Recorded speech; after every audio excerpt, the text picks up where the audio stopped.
Muy buenas noches, señoras y señores, y bienvenidos a nuestra consulta con el psicólogo, con Gervasio Gámez Narváez. Llegamos ya al programa número 7 y sin duda tratando de problemas que nos afectan a muchos de nosotros, por no decir a la mayoría. Hoy vamos a hablar de las fobias. ¿Quién no ha tenido miedo a algo, a alguna situación alguna vez? Quien no lo ha tenido es difícil. Seguro que poquitas personas pueden decir yo levanto la mano, tiro la primera piedra, porque el miedo es algo que de alguna manera cuesta mucho trabajo controlar. Y hoy queremos hablar con Gervasio de todo esto y que nos explique cómo podemos tratarlo, o por lo menos cómo podemos combatir o aminorar esa sensación de ansiedad que nos causa y que nos impide realizar incluso algunas actividades. Muy buenas noches, Gervasio. Buenas noches, Encarna. Digo que la fobia es la persona que no le tiene miedo a algo. Sí, es cierto. La fobia, la verdad, pues que bueno, está muy implantada dentro de nuestra sociedad porque el miedo está ahí y hay que manejarlo y hay que tolerarlo y que no nos afecte nuestros quehaceres diarios en nuestra vida, que nos repercuta. ¿Qué es en realidad una fobia? Una fobia, para que el televidente lo entienda de una forma clara y concisa, se puede definir como un miedo intenso, persistente e irracional, sobre todo, hacia un objeto, situación o actividad específica, debido a la cual este individuo lleva una vida en ciertos ámbitos limitados por culpa de ese miedo. Cuando la persona que padece la fobia se encuentra con un objeto que la puede desencadenar, con el estímulo que la desencadena, pues experimenta un pánico y una aversión tremenda, incluso llegando a sufrir modificaciones en su comportamiento y en su conducta, sintiendo un ataque de pánico, perdiendo el control, paralizándose. Pero fíjate que a nivel terapéutico las fobias es de lo más fácil de curar, o sea, se curan con cierta facilidad. Y las técnicas que se utilizan son bastante buenas y bastante implantadas en el ámbito de la psicología porque funcionan muy bien, bastante bien. Nos dice Gervasio que la fobia es un miedo intenso, muy difícil de controlar. Pero, ¿cómo podemos saber cuál es la diferencia entre un miedo normal, en el concepto más auténtico y puro de la palabra, y lo que es una fobia propiamente dicha? Bueno, con respecto al miedo puro, como concepto puro, y el miedo por fobia, en lo que nos basamos es en la intensidad del miedo sobre el objeto que lo desencadena. Vamos a ver, si yo voy por el campo y se escapa un toro de un cercado y nos encontramos con ese toro, normal que nos sintamos aterrados y muertos de miedo. Entonces, aquí sí se guarda relación entre el objeto que desencadena el miedo y la intensidad del mismo, ¿vale? Pero en el miedo generado por fobia no guarda relación, la relación es irracional. Una desproporción muy grande. Claro, por ejemplo, un ratón es un animal que poco o nada nos puede hacer. No se come a nadie porque no cabe nadie dentro de un Exactamente, ratón. no puede generar ningún daño, ¿no? Pero para cierto tipo de personas, ver un ratón le supone un pánico tremendo, atroz, quedándose incluso paralizado o perdiendo el control, como he dicho antes. Entonces aquí sí se observa una desproporción entre el estímulo que desencadena el miedo y la intensidad del mismo.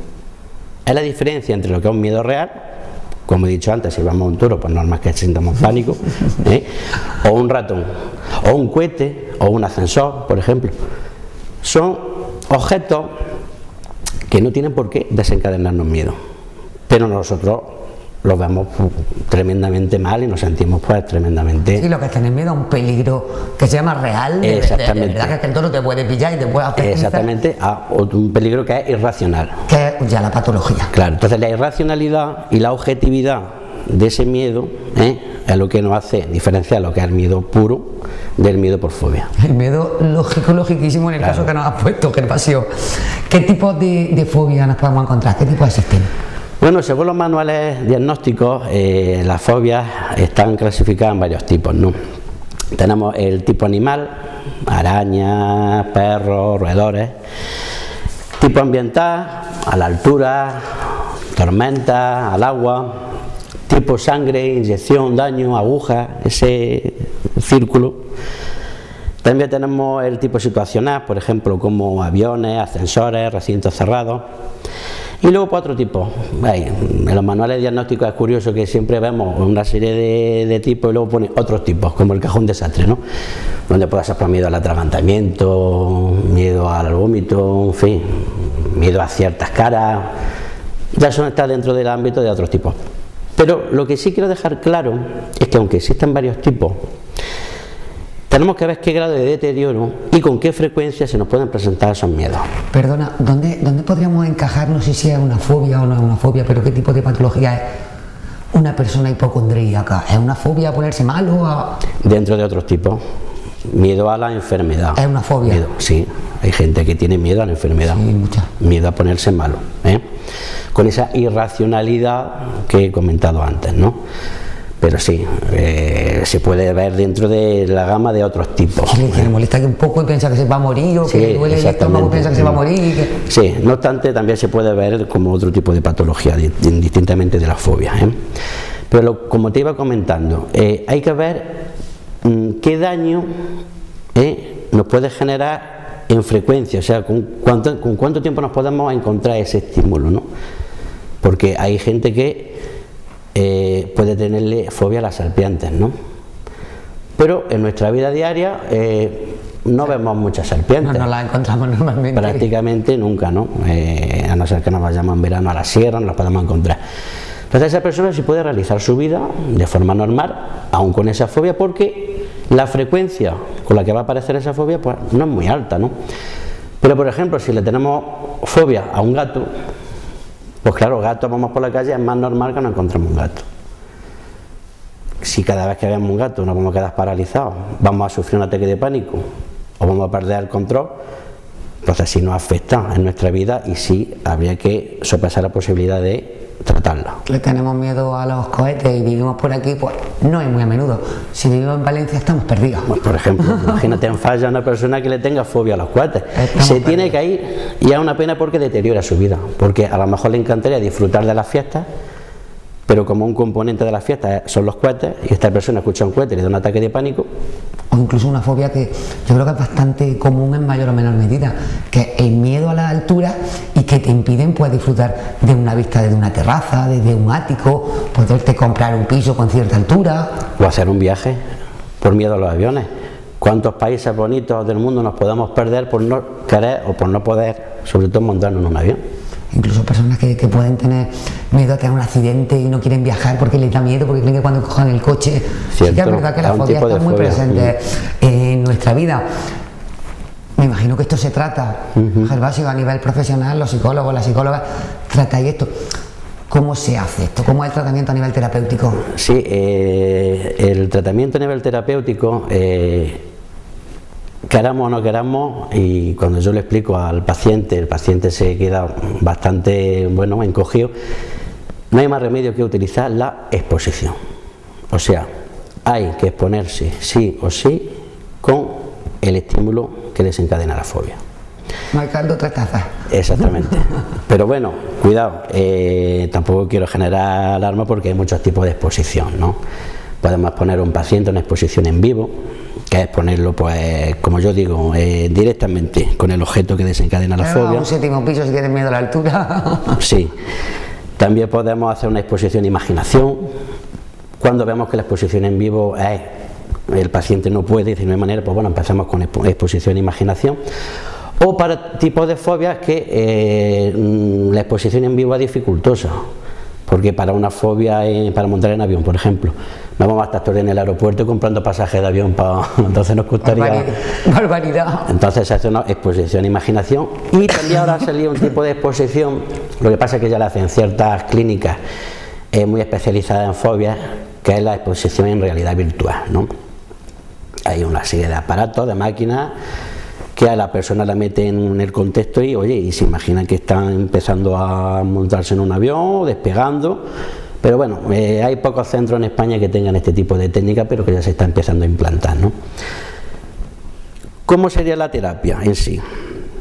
Es muy curiosa. Bueno, pues se hace una jerarquía, un listado de exposiciones y se va exponiendo al paciente en grado de menor a mayor exposición y jerarquía. Esto es, por ejemplo, si queremos a una persona quitarle una fobia a los ascensores, hacemos un listado de exposiciones, donde la más bajita sea meterse dentro del ascensor con una persona y la puerta abierta. Cuando esa persona nos diga que su nivel de ansiedad es tolerable y manejable, pasamos a otro nivel de exposición, donde podría ser, por ejemplo, cerrar la puerta del ascensor, que ya se quede dentro con la puerta cerrada y una persona al lado. Cuando vea a la persona que el nivel de ansiedad lo puede controlar o ya no existe, otro nivel de otra jerarquía, pasamos a darle al botón y subir al primer piso. Una serie de veces hasta que la persona note que su ansiedad va disminuyendo. O sea, así, de manera gradual. Exactamente, de manera gradual. Así hasta que suba a todos los pisos. Cuando ya se sienta que acompañado no tiene ansiedad y maneja bien esta situación, pues ya pasamos a otra jerarquía de estímulos, que puede ser solo. Lo mismo que ha hecho antes, pero sin nadie. Meterse solo en el ascensor, subir al primer piso solo, así, hasta que pase la terapia y el tratamiento y ya se sienta pues con fuerza para realizar. Vaya perdiendo poco a poco ese miedo. Exactamente. Se llama técnicamente desensibilización sistemática. Tiene un nombre bastante técnico, pero viene a decir eso, desensibilizarse por jerarquía, poquito a poco, de menor intensidad a mayor intensidad. Antiguamente había una técnica, se llama la técnica de implosión, que era tremendamente dura, que era meter a la persona a lo bestia en lo que generaba el miedo o la fobia, ¿no? Una persona que tuviera miedo a un ratón, pues meterle en una habitación con un ratón. No te da. Por eso antiguamente lo utilizaban así. Los 15 primeros minutos, pues esa persona podría estar, imagínate.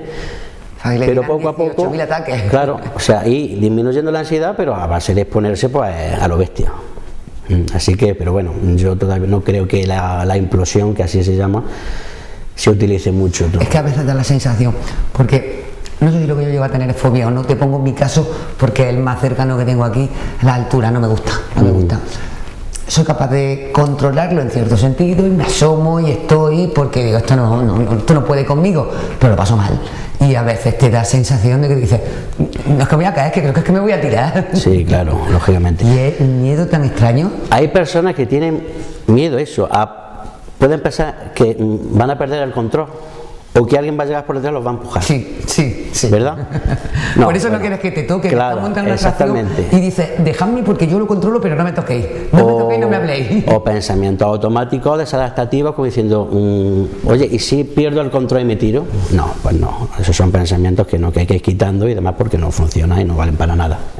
Y poco a poco, que yo creo que es la solución, porque si le de golpe me da miedo hasta hoy mismo, Gervasio. Sí, pues se utilizaba antes y bueno, no sé si se seguirá utilizando en algunos casos la implosión, que, pero por ejemplo, le tenga miedo a las serpientes y que la pongan allí con 5 o 6 serpientes en una habitación, yo qué sé si va a sobrevivir o le va a dar algo. Algo parecido que se utiliza también es terapia de una sola sesión, que ahora se está viendo que se puede quitar la fobia en una sola sesión. Se utiliza a lo bestia así de meter Claro, bueno, no, se hace la desensibilización sistemática por jerarquía, pero en la misma sesión, que puede durar unas 2 horas. Entonces hay que mentalizar mucho al paciente y decirle que bueno, que van a ser 2 horas bastante duras, pero lo que se trata es que a las 2 horas se pueda montar solo en un ascensor o tocar un perro. Para una persona, para otra, me imagino. En fin, lo venimos apuntando durante todo el programa, y es que hay fobias que más o menos, bueno, pues te dejan desarrollar tu vida normal, y hay otras que son más graves, que no te permiten socialmente integrarte bien y llevar una vida normal, como te gustaría. ¿Cuáles son este tipo de fobias que no te dejan llevar una vida cotidiana normal? Vamos a ver, todas las fobias pues nos generan algún grado de deterioro, ¿no?, en nuestra vida, pero sí es cierto que hay 2, por lo menos yo así lo entiendo, que son un poquito más duras y más difíciles de tratar, ¿no?, y generan más deterioro, como es la agorafobia y la fobia social. La agorafobia es un miedo a los espacios abiertos y una dificultad o miedo a salir de nuestro hogar y alejarnos cada vez más de nuestra casa, de nuestro hogar, ¿no? También se presenta con sintomatología como, por ejemplo, miedo a que si nos da un ataque de ansiedad o de pánico no podamos salir de donde estemos, miedo a los recintos cerrados con muchísima gente, que la gente se pueda incluso reír o que la gente nos pueda ver un poco como un acto de exageración, en fin. Y tiene cierta similitud con el trastorno de angustia y de pánico. Muchas veces el trastorno de angustia y de pánico es consecuencia de la agorafobia, o la agorafobia es consecuencia del trastorno de angustia y de pánico, o sea, se solapa. Al margen de que sea el miedo normal, por ejemplo, te dicen que hay un incendio, o en una discoteca, una sala de fiesta donde hay mucha gente, es normal que te dé miedo, claro, pero es un poco de fobia la que le impide a la gente organizarse y salir ahí medio... Sí, pero la persona con agorafobia no puede estar en esa situación, y si está, suele buscar recursos, como ponerse justamente delante de la puerta de salida, o no meterse muy adentro en esa sala donde haya mucha gente, si suele buscar, sí, claro, agarrarse a donde él se vea con facilidad, por si tiene que salir corriendo e irse, ¿no? Así que bueno, la agorafobia, pues bueno, tiene un poquito de más dificultad a la hora de una terapia, un tratamiento. Y luego tenemos la fobia social, que también existe, ¿no? Es la fobia está dentro de los cuadros de ansiedad, de los trastornos de ansiedad, y es una fobia que viene a decir que no nos sentimos a gusto con las relaciones sociales, o sea, tenemos miedo a que nos miren, miedo a hablar en público, miedo a participar en algún debate con un grupo de personas, miedo a que se rían de nosotros, miedo a que hacemos el ridículo. Miedo, por supuesto, que te impide muchas cosas, como hacer una entrevista de trabajo. Por ejemplo, claro, enfrentarse a un tipo de todo relacionado con el ámbito social, ¿no? También hay que tratarla porque sí hay un deterioro bastante fuerte, ¿no?, cuando se trata de una fobia social, ¿no? La terapia es más duradera, es más larga y bueno, requiere un tratamiento con más multidisciplinar, con bastante más Imagínate que va a ser una persona hoy en día, tal y como están las cosas, que no sea capaz de hacer una entrevista de trabajo. Claro, por miedo a que lo que puedan etiquetar, lo que puedan pensar de mí, si voy a hacer el ridículo. Son personas muy solitarias, son personas que no tienen esa capacidad de relación, ¿no?, con otras. Y luego hay fobias también que siempre, todos hemos oído algunas que son muy curiosas. Sí, bueno, en el ámbito de las fobias, la verdad es que se han sacado fobia a todo. O sea, a todos se les saca. Que alguien le puede tener miedo a cualquier cosa. Por absurda que sea, ¿no? Yo ya no sé dónde vamos a llegar, porque cada vez el listado de fobia aumenta, ¿no? ¿Alguna modo de curiosidad que puedan servir? Bueno, pues tenemos, por ejemplo, la clinofobia, que es miedo a las camas. ¿Miedo a una cama? Sí, clinofobia. Espera, que la cama haga algo, que ande, que se mueva, que... A saber, miedo a las camas. Amaxofobia, miedo a los coches. Hombrofobia, miedo a la lluvia. Son nombres, la verdad, que bastante raros. Tengo que leer porque es que... Hombrofobia, miedo a la lluvia. Tricofobia, miedo al pelo. ¿Miedo al pelo? Sí, miedo al pelo. ¿Al pelo? ¿Al pelo? Sí, tricofobia, miedo al pelo. O, por ejemplo, cromofobia, miedo a ciertos colores. Una persona ve a cierto color y le genere miedo, le genera ansiedad, le genere pánico. Madre mía, de cosas. Sí, bueno, yo no... porque a los coches o a conducir, si hay personas que le dan miedo. Sí, pero... la amaxofobia sí, es más normal. Por las consecuencias que puedan surgir claro. de ello. Un color. Sí, sí. Es decir, que además los colores impregnan nuestra vida. Oye. No me he encontrado con ningún caso de este tipo. Los pongo son más raras, claro. Sí, son más raras, pero ahí están, hay un listado de fobias y bueno, con estos nombres tan raros.